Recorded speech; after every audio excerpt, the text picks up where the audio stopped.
Hello hi welcome नमस्ते। मेरा नाम ऋतिक और आज हम फिर से बात करने वाले हैं एक और इंटरेस्टिंग कंसेप्ट के ऊपर। तो ये वीडियो उन बच्चों के लिए मोस्ट इंपॉर्टेंट होने वाली है जिनके पास सब्जेक्ट है इंट्रोडक्टरी माइक्रो इकोनॉमिक्स।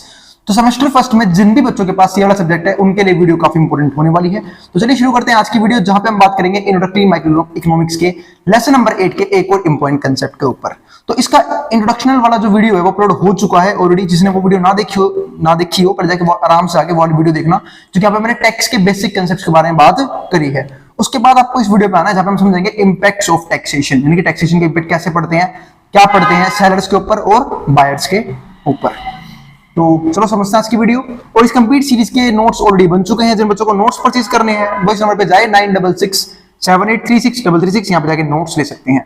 ठीक है, नोट्स आपको दो चीजें मिलेंगी, जो भी आपका स्टडी मटेरियल है उसकी पीडीएफ और जो भी आपके इंपॉर्टेंट क्वेश्चन आंसर होने वाले हैं उसकी पीडीएफ आपको अलग से प्रोवाइड कर दी जाएगी। अब यहां समझते हैं। तो लेसन नंबर 8 हम कर रहे थे जिसका नाम क्या था हमारा, टैक्सेशन। तो इसको इंट्रोडक्शन तो हो चुका है कि टैक्स होता क्या है। तो सिंपल सी बात है, टैक्स हमारा क्या है, एक इकलौता सोर्स ऑफ मतलब रेवेन्यू ऑफ गवर्नमेंट, यानी कि जिस तरीके से गवर्नमेंट पैसा कमाती है। इकलौता सोर्स तो नहीं है क्योंकि गवर्नमेंट को भी सोर्सेज होते हैं, पर उनमें से सबसे बेटर सोर्स हमारा ये होता है और इनिशियल सोर्स भी होता है टैक्सेशन। अब यहां समझते हैं। तो effects of taxes on market outcomes. तो टैक्स किस पे लगता है, बिजनेसमैन पे भी लगता है, यानी कि प्रोड्यूसर्स पे भी लगता है और कंज्यूमर्स पे भी लगाया जाता है, यानी कि दोनों ही टैक्स पेयर्स हैं।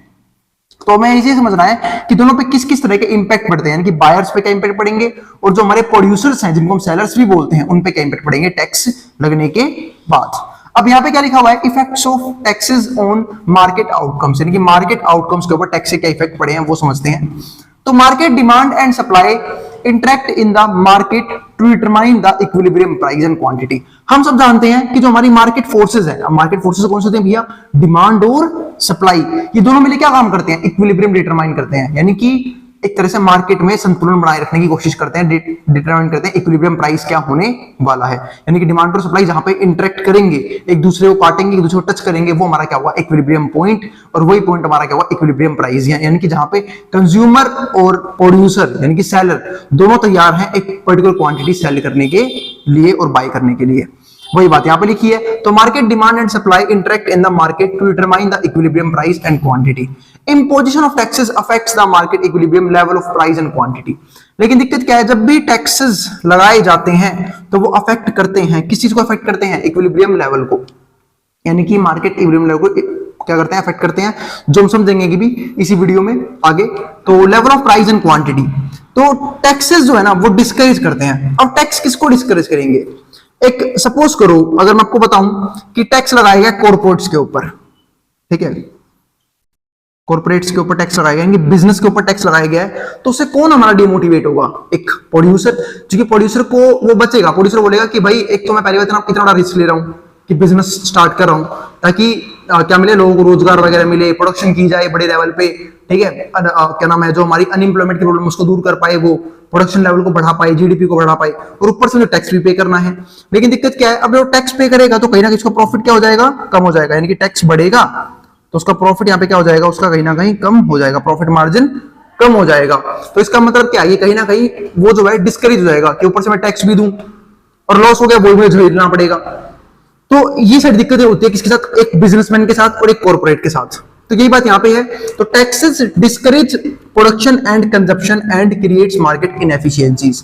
तो टैक्सेस जो है, अब ये तो हो गया कॉर्पोरेट कैसे उसने डिस्करेज करा, लेकिन कई बार कंज्यूमर डिस्करेज होते हैं। कंज्यूमर कैसे डिस्करेज होंगे, एक सिंपल सी बात है। अगर आप लोगों को मैं एग्जांपल दूं, मैंने आपको पिछले वीडियो में एक एग्जांपल दिया था कि जो हमारी जो गवर्नमेंट होती है वो कई बार जो है टबैको प्रोडक्ट्स पे या फिर जो हमारे अल्कोहलिक प्रोडक्ट्स होते हैं, बीड़ी सिगरेट, इन सब पे जो है ठीक है एक अच्छा खासा टैक्स लगाते हैं, जिनकी वजह से क्या होता है, उन चीजों के रेट बढ़ जाते हैं। लेकिन वहां पे तो वो खुद चाहते हैं डिस्करेज करना, किसको, कंज्यूमर्स को, ताकि कंज्यूमर अवेयर हो कि भाई वो सारी चीजें हानिकारक हैं और कम से कम प्राइस बढ़ने की वजह से उन चीजों को कंज्यूम ना करे। तो चलो वो तो एक अच्छी बेनिफिट है। लेकिन यहाँ पे कंज्यूमर के जब आम यूज में आने वाले जो गुड्स हैं, जब उनके ऊपर टैक्स लगाएंगे तो क्या होगा, कंज्यूमर हमारा क्या हो जाएगा, डिस्करेज, यानी कंज्यूमर भी क्या होता है, डिस्करेज होता है, क्योंकि उसको एक सेम चीज के लिए हायर प्राइस देना पड़ता है क्योंकि टैक्स लगाया गया है। अब सपोज करो मैं मार्कर लेने गया, अभी इस मार्कर पे कुछ ना कुछ टैक्स लगा होगा, तो टैक्स मैंने भी पे किया है। तो एक सिंपल सी बात यहाँ पे क्या है कि कहीं ना कहीं मेरे लिए इसकी प्राइस बढ़ गई है, और जब ये प्राइस बढ़ेगी तो डिमांड क्या होती है, हम सब जानते हैं, कम हो जाती है, क्योंकि इनकम का लेवल क्या है, लिमिटेड है। तो जो टैक्सेस हैं वो दोनों को डिस्करेज करते हैं, किसको भी, प्रोड्यूसर को भी, इनकी प्रोडक्शन को भी, कंजप्शन को भी, एंड क्रिएट मार्केट इनएफिशिएंसी, और इस तरीके से वो क्रिएट करते हैं मार्केट में इनएफिशिएंसी, यानी कि इक्विलिब्रियम पॉइंट को इक्विलिब्रियम रहने ही नहीं देते हैं। तो ये एक दिक्कत है किसके साथ, ठीक है, जब हम टैक्स को लगाते हैं तो हम समझ रहे हैं इंपैक्ट ऑफ टैक्सेस। अब एक टॉपिक आता है यहाँ पे डेड वेट लॉस और मार्केट इनएफिशिएंसी, यानी कि डेड वेट लॉस आप कह सकते हो या फिर कह सकते हो मार्केट इनएफिशिएंसी, यानी कि मार्केट में इनएफिशिएंसी कैसे क्रिएट होती है, कैसे इक्विलिब्रियम को चेंज किया जाता है। अब ये समझते हैं, ये वाला पॉइंट ये रहा। तो ये हमारा सप्लाई कर्व सबको पता है कि सप्लाई कर्व यूं बनता है, जिनको याद नहीं है भाई मैं प्रीवियस इसी सीरीज के प्रीवियस वीडियोस में बता चुका हूं सप्लाई के बारे में काफी डिटेल में। और ये हमारा क्या है, डिमांड कर्व, जहां पे जो काट रहे हैं वो वाला पॉइंट कौन सा हमारा, इक्विलिब्रियम का पॉइंट, ठीक है। तो ये वाला पॉइंट हमारा होगा इक्विलिब्रियम का पॉइंट। तो अब देखो प्राइस ऑफ आइसक्रीम, अब प्राइस हमारे यहाँ है, डिमांड हमारी कितनी हो रही है, यहाँ पे प्राइस कम हो गई, डिमांड बढ़ गई। सेम ऐसे ही आप क्या नाम है, यहाँ पे ये हो गया सप्लाई, समझ सकते हो, प्राइस हाई था, सप्लाई हमारी फालतू हो रही थी, ठीक है, प्राइस कम हो गया, सप्लाई कम कर दी, तो वो सारी चीजें हैं। तो अब यहाँ पे हम समझते हैं, तो क्वांटिटी ऑफ आइसक्रीम। अब यहाँ पे एक चीज ये आती है कि ये तो हो गया, ठीक है। अब इसके बाद हम क्या समझने वाले थे, ये वाला पॉइंट हमारा क्या है, इक्विलिब्रियम का पॉइंट है। अब यहाँ पे कुछ चीज समझते हैं, जैसे कि कंज्यूमर सरप्लस कब होगा। कंज्यूमर सरप्लस का मतलब क्या है, जब कंज्यूमर कब बेनिफिट में है। कंज्यूमर हमेशा बेनिफिट में कब होता है, जब जो उसने प्राइस पे किया है ना, उसे लगे कि जो सेटिस्फेक्शन मिलने वाली है उसे उस फूड से, उसकी वर्थ ज्यादा है। ये बात ध्यान रखना, कंज्यूमर सरप्लस में जब अपने आप को मान पाता है कि जितना पैसा मैंने खर्च किया है, मुझे जो वैल्यू मिली है उस प्रोडक्ट को या फिर उस सर्विस को यूज करके वो ज्यादा मिली है, तो सिंपल सी बात है, कंज्यूमर क्या रहेगा, सेटिस्फाइड रहेगा। तो ये क्या होता है हमारा कंज्यूमर सरप्लस। अब यहाँ पे देखो, अगर हम बिफोर टैक्स की बात करें, तो यहाँ पे बिफोर टैक्स दो पॉइंट आते हैं, बिफोर टैक्स और आफ्टर टैक्स। अब यहां समझते हैं यहाँ पे बिफोर टैक्स और आफ्टर टैक्स को, तो ये दो पॉइंट थे, ठीक है। अगर यहाँ पे बिफोर टैक्स की बात करूं तो जो कंज्यूमर सरप्लस हो कितना है, ए बी सी, तो ये हमारा सरप्लस था, ए प्लस बी प्लस सी, तो ये हमारा सरप्लस है। लेकिन जैसे ही क्या हुआ, अब आफ्टर टैक्स क्या बच गया, सिर्फ ए, मतलब ये जो पॉइंट है ना, ये है टैक्स लगाने वाला पॉइंट, यहां पे टैक्स लगाया, टैक्स इंक्लूडेड, ये पॉइंट आप लिख सकते हो, टैक्स इंक्लूडेड।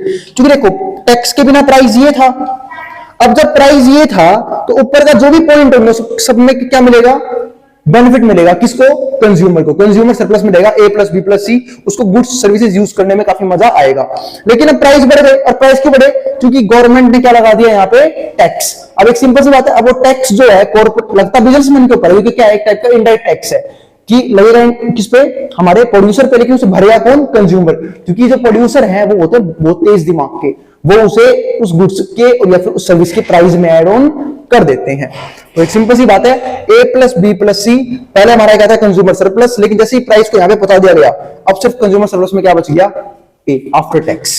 अब हमारा क्या आता है, प्रोड्यूसर सरप्लस, यानी कि प्रोड्यूसर को क्या बेनिफिट मिल रहे थे, तो उसको देखा जाए तो प्रोड्यूसर के बेनिफिट क्या थे, डी एफ और जो हमारा यहाँ पे क्या है, आई, तो डी एफ आई, ये हमारा क्या है, प्रोड्यूसर सरप्लस है पूरा का पूरा, क्योंकि ये था सप्लाई का रेट, तो ये तीनों से थे प्रोड्यूसर के सरप्लस। लेकिन जैसे टैक्स लग गया, अब प्राइस कहां पहुंच चुका है, यहां पे, अब क्या बच गया, सिर्फ मान लो सेलर के लिए ये बच गया प्रॉफिट, पहले इसके नीचे था, ठीक है। अब जैसे कि मान लो सप्लाई कर रहे हैं, इसके ऊपर का सब क्या होगा, उसका यहाँ पे प्रोड्यूसर सरप्लस, और डी एफ आई आ गया प्रोड्यूसर सरप्लस में।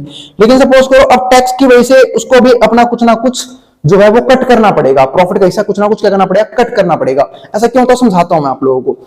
अगर आप मान लो कि जितना भी टैक्स जो लगाया जा रहा है, अगर वो सारा सारा आम जनता पे थोप दिया जाए, तो कहीं ना कहीं आम जनता कंजप्शन को काफी तेजी से गिराने की कोशिश कर सकती है, क्योंकि प्राइस क्या करेंगे मार्केट में काफी ज्यादा हाई हो जाएंगे।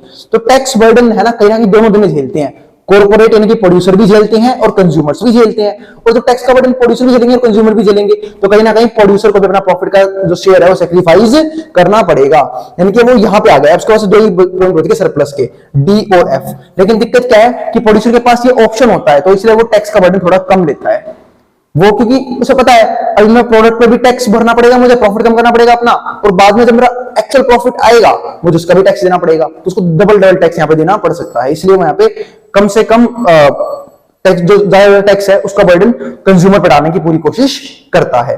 तो आफ्टर टैक्स जो है, जो प्रोड्यूसर सरप्लस होता है, बच गया सिर्फ हमारा आई, यानी कि ये वाला पॉइंट हमारा क्या बच गया, सिर्फ प्रोड्यूसर सरप्लस। अब आता है tax revenue.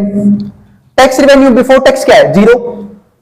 Before tax tax revenue क्या हो जाएगा हमारा, जीरो।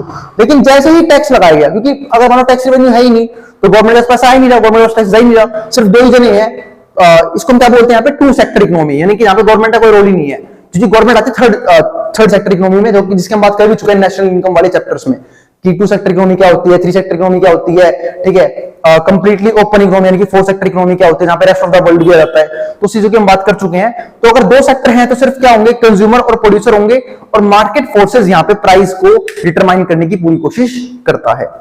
लेकिन यहाँ पे ऐसा नहीं हो रहा, अब यहाँ पे गवर्नमेंट रोल में आ चुकी है। अब यहाँ पे गवर्नमेंट रोल में नहीं थी, जब टैक्स लगाया गवर्नमेंट का रेवेन्यू बढ़ गया, गवर्नमेंट का रेवेन्यू यहाँ पे क्या हो गया, बी प्लस डी। देखो ये गवर्नमेंट का रेवेन्यू है कि प्राइस को यहां से जाके यहां ले जाया गया, बी प्लस डी क्या गवर्नमेंट का रेवेन्यू है। अब गवर्नमेंट को प्रॉफिट मिलना शुरू हो गया।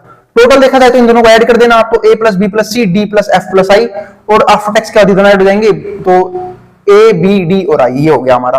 अगर मैं यहाँ पे चेंज की बात करूं तो चेंज यहाँ पे क्या आया, माइनस सी प्लस एफ। अब ये माइनस सी प्लस एफ क्या है यहाँ पे, अगर हम उसको समझे यहाँ पे, एक मिनट, चेंज आप ऐसे निकाल सकते हो, आफ्टर टैक्स बिफोर टैक्स में क्या चेंज है, इसमें से ये माइनस करके, इसमें से ये माइनस करके, इसमें से ये माइनस करके, तो उससे आया ये माइनस सी एफ प्लस में एफ। तो चेंज निकालना आपको समझा भी चुका हूं प्रीवियस टेबल्स के अंदर जब मैंने आपको समझाया था।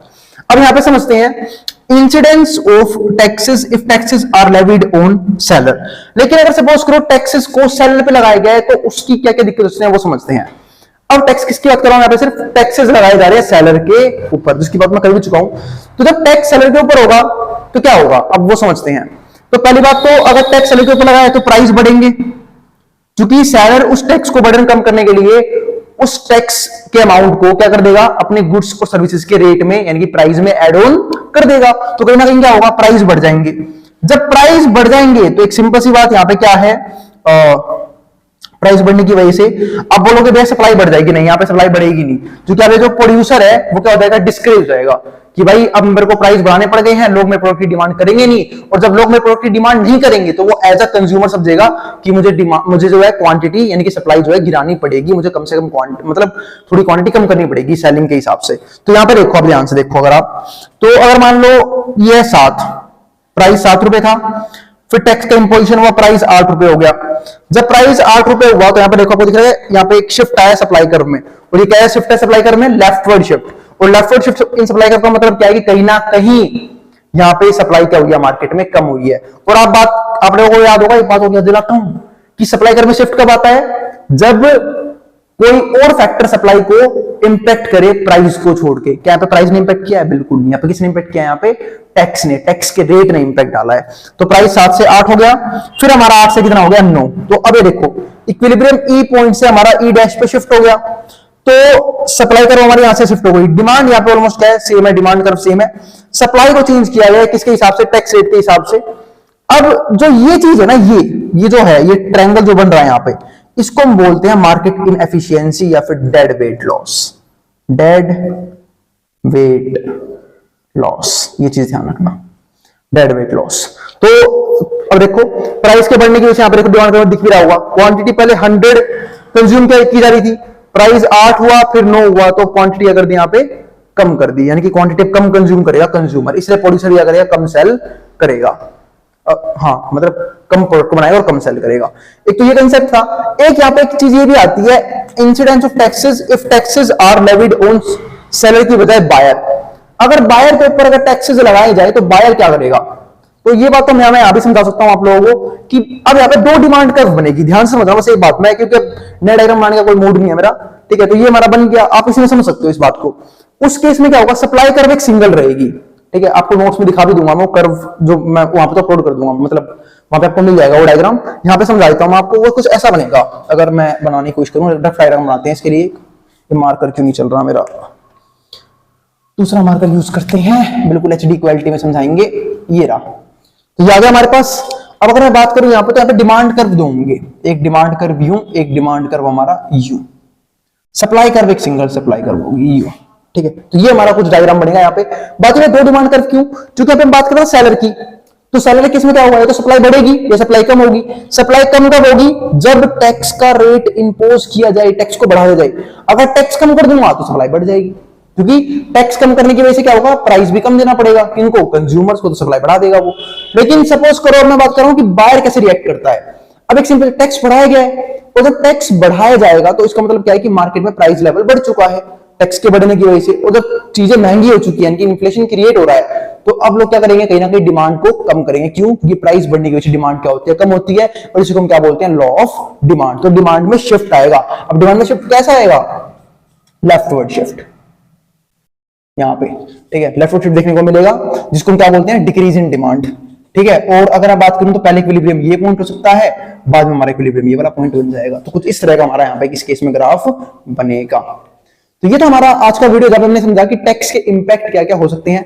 अब हम समझेंगे कि टैक्स और इलास्टिसिटी कैसे हम कंबाइन करके समझ सकते हैं, वो हम समझेंगे अपने आने वाली वीडियो के अंदर। और उम्मीद है आपको अब तक के सारे कंटेंट समझ में आ रहे हैं। फिर भी कोई भी डाउट हो, कोई भी क्वेरी हो, उसके लिए मेरा कमेंट बॉक्स हमेशा खुला रहता है, और आपके हर एक क्वेरी को रिप्लाई करना थोड़ा मुश्किल होता है, कि कमेंट्स थोड़े ज्यादा होते हैं, ठीक है, एग्जाम टाइम में भी, और ठीक है, तो उससे बढ़िया मैं थोड़ा कंटेंट में ध्यान दूं, वो ज्यादा जरूरी है। हाँ, पर पढ़ता जरूर हूं हर एक कमेंट, और जो मुझे लगता है कि ये कमेंट बच्चे ने रिजनेबल किया हुआ है, इसको मैं ठीक कर सकता हूं इस चीज को, अगर वो मेरी गलती है तो। गलती का मतलब कई बार क्या होता है, जैसे मान लो आपको एग्जांपल देता हूं, कई बार एक्सप्लेनेशन में कोई बात रह गई, ठीक है, या फिर कैलकुलेशन में कोई चीज गलती होगी, तो बच्चे बता देते हैं, और इससे, और ये अच्छी बात है, बताना चाहिए। क्यों बताना चाहिए? टीचर की तो एक हेल्प होगी कि टीचर को आपने सजेशन प्रोवाइड किया, हो सकता है टीचर को अगर अच्छा लगा वो उसको चेंज करेगा। दूसरा, जो बच्चे आते हैं, जब वो कमेंट बॉक्स पढ़ते हैं, तो उनके भी दिक्कतें सोल्व हो जाते हैं कि सर ने ये चीज करी थी, वो गलत करी थी, और ये ठीक हुआ, क्योंकि मैं भी रिप्लाई कर देता हूं अपना, ठीक है, और आपका रिप्लाई भी बच्चे देख सकते हैं। तो इस तरीके से ये बेनिफिट मिलता है। तो कोई भी क्वेरी हो, उसके कमेंट बॉक्स में कमेंट जरूर करना, ठीक है। कोई भी दिक्कत लग रही हो, और कुछ दिक्कतें मुझे मेरी पता है, एक तो मेरी राइटिंग को लेकर उसको मैं थोड़ा इंप्रूव करने की कोशिश कर रहा हूं। दूसरा, ठीक है, इस वीडियो का जो भी कंटेंट है वो अपलोड हो चुका है मेरी वेबसाइट पे भी, तो वो आपको कहां से मिल जाएगा, उसके लिए आपको जाना पड़ेगा वीडियो के डिस्क्रिप्शन में, वहां पे मिलेगा आपको उसका लिंक, क्या नाम है, वेबसाइट का लिंक। क्लिक करते हैं डायरेक्टली उस पेज पे पहुंच जाओगे जहां पे इस चैप्टर का या फिर इस वीडियो का कंटेंट मौजूद है, ठीक है। और इसके अलावा कोई चीज इंपोर्टेंट, हाँ, बाकी लिंक्स आपको मिली गई हैं उसमें डिस्क्रिप्शन में, वहां पे जाकर मुझे फॉलो कर सकते हैं। मिलेंगे नेक्स्ट वीडियो में, और अगर वीडियो पसंद आई हो तो वीडियो को लाइक करना मत जाना, और चैनल को सब्सक्राइब भी कर देना ऐसे वीडियोस के लिए, ठीक है, और उन बच्चों में शेयर भी कर देना जिन बच्चों का एग्जाम होने वाला हो सेम सब्जेक्ट का। मिलते हैं नेक्स्ट वीडियो में, जिसको जो उतारना है उतार सकता है मेट्रो बोर्ड के सामने से।